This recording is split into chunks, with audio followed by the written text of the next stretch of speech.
பண்ணப்பட்டவர் அபிஷேகம் பண்ணப்பட்டவர் நான் என்னுடைய பிரச்சனையிலே எல்லாரும் பேசுறதே இயேசுவின் நாமத்தில் ஆமென். இயேசுவின் நாமத்தில் ஆமென். கர்த்தருடைய வார்த்தைக்கு நேராய் கடந்து செல்வோம். உபாகமம் 1வது அதிகாரம் 3வது வசனம் 4வது வசனமும் 10வது வசனம் 11வது வசனமும். உபாகமம் பழைய ஏற்பாடு பேஜ் நம்பர் 223. உபாகமம் கொஞ்சம் எங்கேயாவது பைபிள்லாம் எடுக்கும்படி நண்பாய் கேட்ட. உபாகமம் 1வது அதிகாரம் 3வது வசனமும் 4வது வசனமும் 10வது வசனமும் 11வது வசனமும் முடிச்சுட்டு கேள்வி கேட்பேன். பதில் சொல்றவங்களுக்கு ரொம்ப நாளாக எங்கள் வீட்டில் இருந்து ஸ்கேல் ஓகே. உங்கள் பிள்ளைகளுக்கு பேரப்பிள்ளைகளுக்கு கொடுக்கலாம். Something is better than nothing. படிக்கலாமா? உபாகமம் 1வது அதிகாரம் 3வது வசனமும் 4வது வசனமும் 10வது வசனமும் 11வது வசனமும். பழைய ஏற்பாடுனா கரெக்டு அப்படின்னு ஓகே. உபாகம் 1வது அதிகாரம் 3வது வசனம் 4வது வசனம் 2வது 10வது வசனம் 11வது வாசிக்குமா? எஸ்போனில் குடியிருந்த எமோரியரின் ராஜாவாகிய சீகோனையும் எத்ரையின் அருகே அஸ்தரோத்தில் குடியிருந்த பாசானின் ராஜாவாகிய ஓக் என்பவனையும் மோசே முறியடித்த பின்பு 40ஆம் வருஷம் 11ஆம் மாதம் 1 தேதியிலே மோசே இஸ்ரவேல் புத்திரருக்கு சொல்லும்படி தனக்கு கர்த்தர் விதித்த யாவையும் அவர்களுக்கு சொன்னான். உங்கள் தேவனாகிய கர்த்தர் உங்களை பெருக பண்ணினான். இதோ இந்நாளில் நீங்கள் வானத்தின் நட்சத்திரங்களைப் போல திரளாய் இருக்கிறீர்கள். நீங்கள் இப்பொழுது இருக்கிறதை பார்க்கிலும் 1000 மடங்கு அதிகமாகும்படி உங்கள் பிதாக்களின் தேவனாகிய கர்த்தர் உங்களுக்கு சொல்லியபடியே உங்களை ஆசீர்வதிப்பார். ஹல்லேலூயா. ஆண்டவர் நீங்களும் நானும் பலுகி பெருக வேண்டும் என்று விரும்புகிறவர். ஆண்டவர் நம்ம தொழில வசனம் சொல்லுது 1000 மடங்கு நீங்கள் பெருகுவீர்கள். ஹல்லேலூயா. எத்தனை விசுவாசிக்கிறீங்க? 1000 மடங்கு நம்ம தொழில் பெருகும். ஆமென். 1000 மடங்கு வியாபாரம் பெருகும். 1000 மடங்கு சபை பெருகும். 1000 மடங்கு நம்ம ஆரோக்கியம் பெருகும். 1000 மடங்கு பலன் பெருகும். ஹல்லேலூயா. நான் சொல்ல பைபிள் சொல்லுது, கர்த்தர் சொல்றார். நீங்களும் நானும் பெருகணும். அதான் ஆண்டவர் ஆதாமை ஏவாளை உருவாக்கி முதல்ல சொன்ன வார்த்தை நீங்கள் பழகி பெருகுங்கள். ஆண்டவர் தண்ணீரினால உலகத்தெல்லாம் அழித்துட்டு 2வது நோவாக்கிட்டே அவர் முதல்ல சொன்ன வார்த்தை பழுகி பெருகுங்கள். ஆண்டவர் நீங்களும் நானும் பழுகி பெருகணும்னு விரும்புகிற தெய்வம். நம்ம தொழில் அப்படியே இதே நிலமுல இருக்கணும். நம்ம லாபம் இதே நிலமுல இருக்கணும். நம்ம சம்பளம் இதே நிலமுல இருக்கணும். நம்ம குடும்பம் இதே நிலமுல இருக்கணும் விரும்புகிறவர்கள். நம்ம சபை இதே நிலமுல இருக்கணும் விரும்புகிறவர்கள். அவர் நம்மை பெருக பண்ணுகிற தெய்வம். இந்த மாதம் அவர் நம்மை பெருக பண்ணுகிறவர் என்கிற தலைப்பில் ஆண்டவருடைய வார்த்தையை கேட்டு அவர் நம்மை பெருக பண்ணுகிற தெய்வம். ஏன் நீங்களும் நானும் கண்டிப்பா பெருகுவோம்? ஏன் நம்ம சபை பெருகும், நம்ம வியாபாரம் பெருகும், நம்ம தொழில் பெருகும்? காரணம் ஆண்டவருடைய கட்டளை. அது நீங்களும் நானும் பெருகணும்ன்றது ஆண்டவருடைய 3வது வசனம் சொல்லுது. ஆண்டவர் சொல்லின வார்த்தைகள். இங்கிலீஷ் பைபிள்ல கமாண்ட் போட்டிருக்கு. இஸ் நாட் சே அப்படின்னு போடல, இஸ் கமாண்ட். அவருடைய கட்டளை. அவர் நமக்கு கொடுத்திருக்கிற கட்டளை நீங்களும் நானும் பழகி பெருகணும்னு. சாரிபாத் விதவையை குறித்து பார்க்கும் போது அந்த ஊர்ல எல்லாம் பஞ்சம் வந்து எல்லாம் நடந்த போதும் ஆண்டவர் அந்த அம்மாவை ஆசீர்வதித்து பெருக பண்ணினார். 1 ராஜாக்கள் 17வது அதிகாரம் 14வது வசனம் 16வது வசனமும் வாசிக்கல அனுப்புங்கப்பா.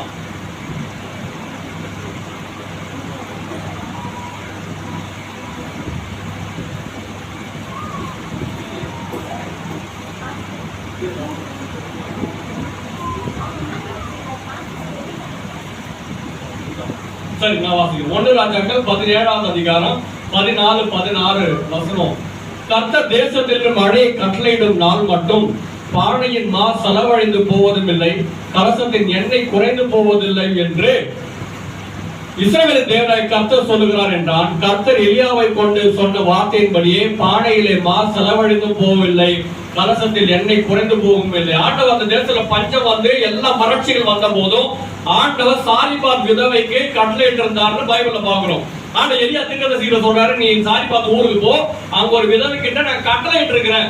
இப்ப கட்டளை ஆண்டவர் சொல்லிட்டாருன்னா என்ன பண்ணிருக்கணும்? இவர் போன உடனே அந்த அம்மா வாங்கையான்னு அப்படியே ரெட் கார்பெட் எல்லாம் போட்டு அந்த அம்மா அந்த வரவேற்பிருக்கணும். ஆனா நீங்க போய் பார்த்தா ஆண்டவர் கட்டளையிட்டு சொல்லிட்டாரு. ஆனா அங்க போன அந்த அம்மா தெரியவே இல்லை.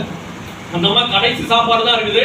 அந்த அம்மா நம்மள மாதிரி ஆள் போல சாவதான் போறமே செத்து போவோம்னு இல்ல, சாப்பிட்டுட்டு செத்து போவோம். செம கேரக்டர். சாப்பிட்டுட்டு செத்து போவோம்னு சொல்லி நல்லா சாப்பாடு ரெடி பண்ணிட்டு இருக்கும்போது அப்போ எலியாத்துக்கு சொல்றாரு, ஆண்டவர் முதல்ல நீ செய்மா, முதல்ல நீ என்ன பண்ண எனக்கு கொடுத்துரு.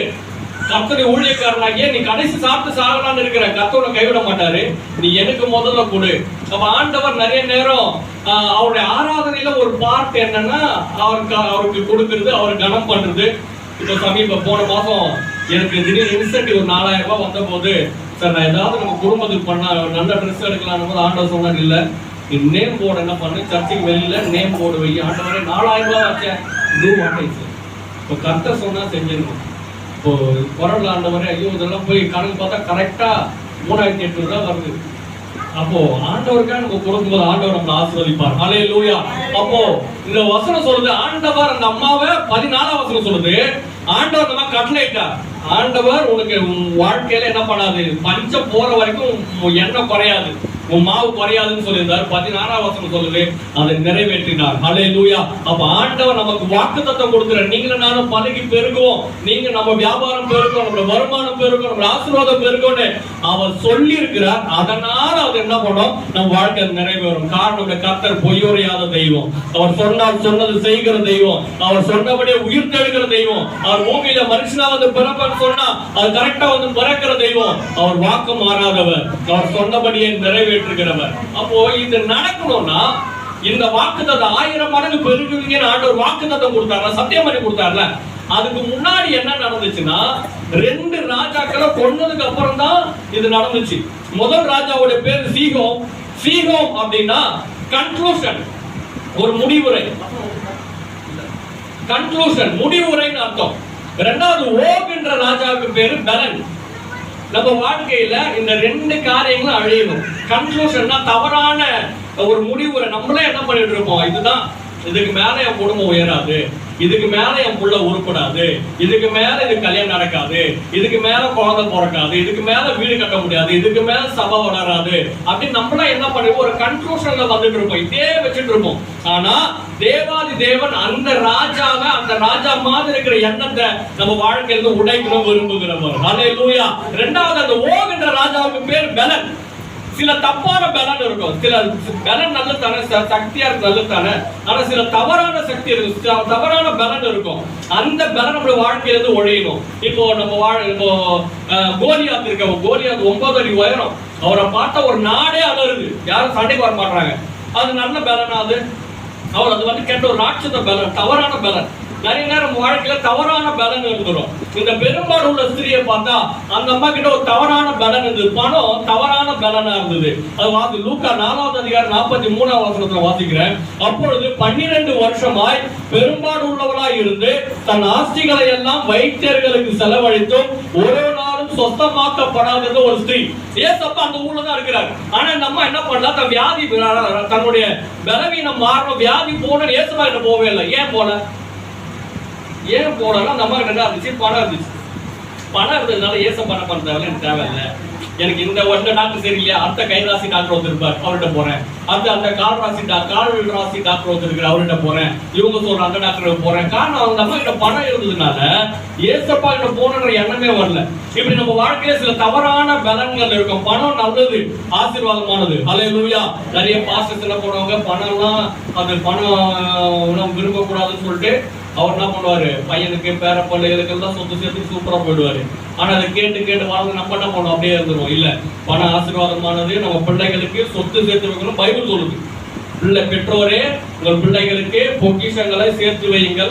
நல்ல வீடு கட்டி கொடுக்கணும், நல்லா படிக்க வைக்கணும், நல்லா கல்யாணம் பண்ணி வைக்கணும், நல்ல வேலையில வைக்கணும். இதெல்லாம் நம்ம பண்ண வேண்டிய கடமையில இருக்குது, அதெல்லாம் நம்ம பண்ணோம். அப்போ இந்த அம்மா தவறான பணம் இருக்கிற வரைக்கும் ஆண்டவர் என்ன பண்ண வரல, போவே இல்லை. அப்ப ஆண்டவர் 1000 மடங்கு ஆசீர்வாதம் எப்ப கொடுப்பான்னு சொன்னாரு, அந்த 2 ராஜாக்கள் அழித்த போது. நம்ம வாழ்க்கையில ஆண்டவரை விட வேற ஏதாவது தவறான பலனா இருக்குதா, இவங்க நம்மளை காப்பாத்திடுவாங்க, அவங்க நம்ம காப்பாத்திடுவாங்க, என்கிட்ட இந்த திறமை இருக்குது, என்கிட்ட இந்த தொழில் யுக்தி இருக்குது, என்கிட்ட பணம் இருக்குது, நான் பார்த்துப்பேன், இவங்க இந்த உறவை நம்மளை பாதுகாக்கிறோம் அப்படின்னு ஆண்டவரோட தவறா இருக்கணும்னா அந்த ராஜாக்கள் நம்ம வாழ்க்கையில அழியணும். ஹல்லேலூயா. அந்த 2 ராஜாக்கள் அழித்த போது ஆண்டவர் அவங்களுக்கு 1000 மடங்கு பெருக்கத்தை கட்டளையிட வேண்டும் வாக்குத்தத்தம் கொடுத்திருக்காங்க. மூணாவது, நற்கிரியைகளை பெருகணும், நல்ல காரியங்கள்ல பெருகணும். 1 கொரிந்தியர் 9ஆம் அதிகாரம் 8ஆம் வசனம் இருக்கா? மேலும் நீங்கள் எல்லாவற்றிலும் சரி. மேலும் நீங்கள் எல்லாவற்றிலும் மேலும் நீங்கள் எல்லாவற்றிலும் எப்பொழுதும் சம்பூர்ணம் உடையவர்களாயும் எப்பொழுதும் சம்பூர்ணம் உடையவர்களாயும் சகல விதி நற்கிரியைகளையும் சகலவித நற்கிரியைகளிலும் பெருகுகிறவர்களாகவும் இருக்கும்படியாக தேவன் உங்களிடத்தில் சகலவித கிருபையையும் பெருக செய்ய வல்லவராயிருக்கிறார். நற்கிரியையில நல்ல காரியங்கள்ல பெருகணும். Good character need to increase. நம்ம வாழ்க்கையில ஆசீர்வாதம் பெருகணும், தொழில் பெருகணும், வருமானம் பெருகணும், லாபம் பெருகணும்னா நம்மளுக்கு அல்லேலூயா வரும். ஆனா நற்கிரியை நல்ல காரியங்கள் பெருகணும் அப்படின்னா அல்லேலூயா வராது. நம்ம வாழ்க்கையில நற்காரியங்கள் பெருகணும், வாழ்க்கையில நற்செயல்கள் பெருகணும். எங்க பெரியம்மா ஒருத்தவங்க சொல்லுவாங்க, உங்க பாட்டி நல்ல தாராள குணமா இருந்தாங்க, நல்ல தாராள குணமா இருந்தாங்க. நாங்க வீட்டுக்கு போனாலும் அரிசி எடுத்துன்னு போ, பருப்பு எடுத்துட்டு போ, சக்கரை எடுத்துட்டு போ, இது எடுத்துட்டு அப்படியே எங்களை ரொப்பி தான் அனுப்புவாங்க. எப்போ மாதா கோயிலுக்கு போற வரைக்கும், கத்தோலிக்கராக இருந்த வரைக்கும் அந்த குணம் இருந்துச்சு. ஆனா என்னைக்கு இந்த அல்லேலூயால போய் சேர்ந்தாங்க பாரு, அதோட அந்த கொடுக்குற குணம் போயிடுச்சு. என்னைக்கு இந்த அல்லேலூயா குரூப்ல போய் சேர்ந்து பைபிளை கையில தூக்குனாங்களோ அன்னில இருந்து கொடுக்குற குணம் போயிடுச்சு. இப்போ பைபிளை தூக்குனா முன்னாடி 5 கிலோ கொடுத்தவங்க 10 கிலோ கொடுக்குறவங்களா மாறி இருக்கணும். ஆனா பைபிள் தூக்கணும்னு என்ன ஆயிடுது, கேரக்டர் போயிடுது. சொன்னாங்க, ஐயோ இந்த அல்லேலூயா குரூப்ல போய் சேர்ந்து அவங்க பாட்டி கெட்டு போயிட்டாங்க. அப்ப நம்ம வாழ்க்கையில ஆண்டவர் உங்களை எப்படியோ நற்கிரியைகள் பெருகதான் வைக்கணும் விரும்புறாரு தவிர பைபிளை எடுத்த உடனே கஞ்சத்தனம் வரதுக்கு வைக்கல. ஹல்லேலூயா. பைபிளை தூக்கு நல்ல குணங்க நற்கிரியையில பெருகிறதுக்காக தான் ஆண்டவர் நம்மளை வச்சிருக்கார். பெரிய சபையை பத்தி அப்போஸ்தலர் நடவடிக்கைகளை படிக்கும் போது அவங்க நற்குணசாலிகளா அவங்க நிறைய வேத வாசனத்தை வாசிச்சதுனால நற்கிரியையில பெருகிட்டே இருக்காங்க. ஏசப்பாவோட வாழ்க்கையில நற்கிரி, ஏசப்பா நிறைய செத்து போனவங்களை உயிரோட எழுப்பினாரு. அது தெரியும் நம்மளுக்கு. எத்தனையோ கண்ணு இல்லாதவங்க கண்ணு கொடுத்தாரு, நடக்க முடியாது நடக்க வச்சாரு, நம்மளுக்கு இதெல்லாம் தெரியும். ஆனா ஏசப்பா நிறைய ஏழைகளுக்கு உதவியும் பண்ணாரு பைபிள்ல இருக்குது. ஏசப்பா காட்டி கொடுக்க முன்னாடி யூதாஸ் கிட்ட போய் சொல்றாரு, நீ செய்ய வேண்டியதை சீக்கிரமா செய்யணும். உடனே மத்த அப்போஸ்தலர்கள் என்ன நினைச்சாங்களா, ஏழைகளுக்கு ஏதாவது காசு கொடுக்க சொல்லியிருப்பாரு, அதுக்காக அவனை செய்ய சொல்றாரு. அப்ப ஏசப்பா வெறும் வாயில மட்டும் மனசு விட்டு போயில, வெறும் என்ன பண்ணல, சத்துமுறை உடனே எழுப்புறது, நடக்க முடியாது நடக்க வைக்கிறது, இதை மட்டும் பண்ணிட்டு போயில.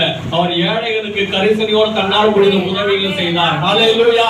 அப்ப அவருடைய பிள்ளைகளாகிய நீங்கள் நான் இதை செய்யத்தான் ஆண்டவர் நம்மளை வச்சிருக்கிறார். நம்ம நற்கிரியைகளை பெருகத்தான் ஆண்டவர் நம்மளுக்கு ஆசீர்வாதம் மட்டும் இல்ல, நம்மளோட நற்செயல்கள்ல நம்மளால முடிஞ்ச உதவிகளை செய்யத்தான் ஆண்டவர் நம்மளை வச்சிருக்க. கடைசியா 4வது, தேவன் நம்ம ஊழியத்திலும் கர்த்தருடைய வேலையிலும் பெருகணும். 1 கொரிந்தியர் 15:18 வாசிக்கலாம். 1 கொரிந்தியர் 15. ஆகையால் எனக்கு பிரியமான சகோதரரே, ஆகையால் எனக்கு பிரியமான சகோதரரே, கர்த்தருக்குள் நீங்கள் படுகிற பிரயாசம் விருதாவாய் இராதென்று அறிந்து, படுகிற பிரயாசம் விருதாவாய் இராதென்று அறிந்து, நீங்கள் உறுதிப்படுத்தவர்களாயும் அசையாதவர்களாயும் கர்த்தருடைய கிரியையிலே எப்பொழுதும் பெருகுகிறவர்களாயும் இருப்பீர்களாக. மாதா கோயில் பைபிள்ல, கத்தோலிக்க பைபிள், அதுல நீங்க பைபிள்ல கர்த்தருடைய கிரியைன்னு போட்டிருக்கு. கத்தோலிக்க பைபிள்ல கர்த்தருடைய பணியில ஊழியத்துல நம்ம பெருகணும். கர்த்தருடைய ஊழியத்துல நீங்களும் நானும் பெருகிறவர்களா இருக்கணும். இப்போ ஞாயிற்றுக்கிழமை ஒரு பீச்சில் போய் ஊழியம் பண்ண போறோம் அப்படின்னா, ஐயோ இருக்கிறதே ஒரே ஞாயிற்றுக்கிழமை தான், டயர்டு, நான் வீட்டில் போய் படுத்துருவேன்னு இல்லாம ஒரு ஊழியம் வைக்கும் போது அதுல கலந்து கொள்ளணும். ஊழியத்துல பெருகதான் கரெக்டா நம்மள வச்சிருக்காரு. ஹல்லேலூயா.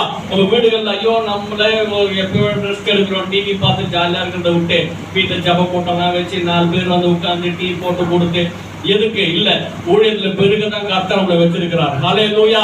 இன்னொன்னு கர்த்தருடைய கிரியைனா ஆண்டவருடைய வேலையில.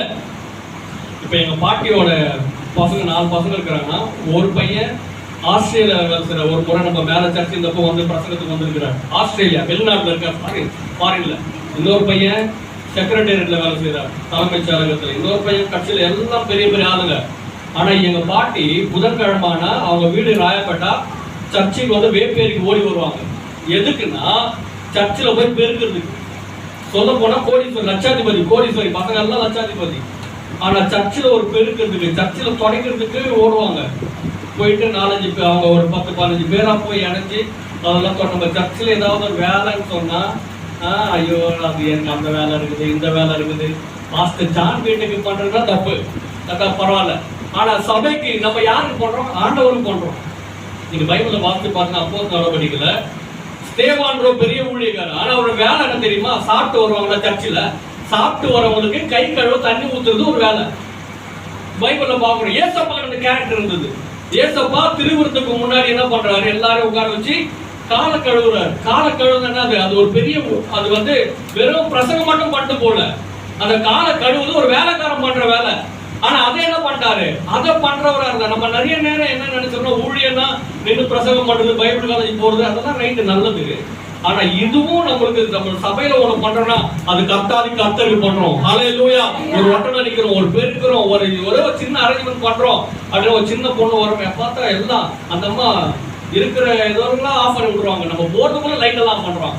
நல்ல குணம் தான். அந்த மாதிரி எக்ஸாக்சுரேட்டா அந்த மாதிரி நீங்களும் நானும் அந்த நல்ல ஊழியத்துல, கர்த்தருடைய ஊழியத்துல, ஒரு பீச்ல ஒரு ஜெபம் வைக்கிறோம்னா அதுல வந்து கலந்துக்கிறதுல, ஒரு தெரு பிரசங்கம் வைக்கிறோம்னா அதுல முறையா வந்து கலந்துக்கிறதுல, வீட்டுல ஒரு ஜெபம் வைக்கிறதுல, வராதவங்களை போய் கூப்பிடுறதுல, வராதவங்களை போய் விசாரிக்கிறதுல, இப்படிப்பட்டதான ஊழியங்களை கர்த்தர் நீங்களும் நானும் பெருகதான் அவர் வச்சிருக்கிறார். ஹல்லேலூயா. கண்ணுல முடிஞ்சவங்க எல்லாம் கண்ணுல மூடி ஹல்லேலூயா ஹல்லேலூயா. எல்லா உலகத்தின் ஆழத்திலிருந்து நன்றி ராஜா. ஆண்டவரே பார்த்தோம், ஆண்டவர் 1000 மடங்கு பெருகிறதுக்கு முன்னாடி அந்த 2 ராஜாக்களை அழிக்க சொன்னார். உங்க வாழ்க்கையில் இருக்கிற தவறான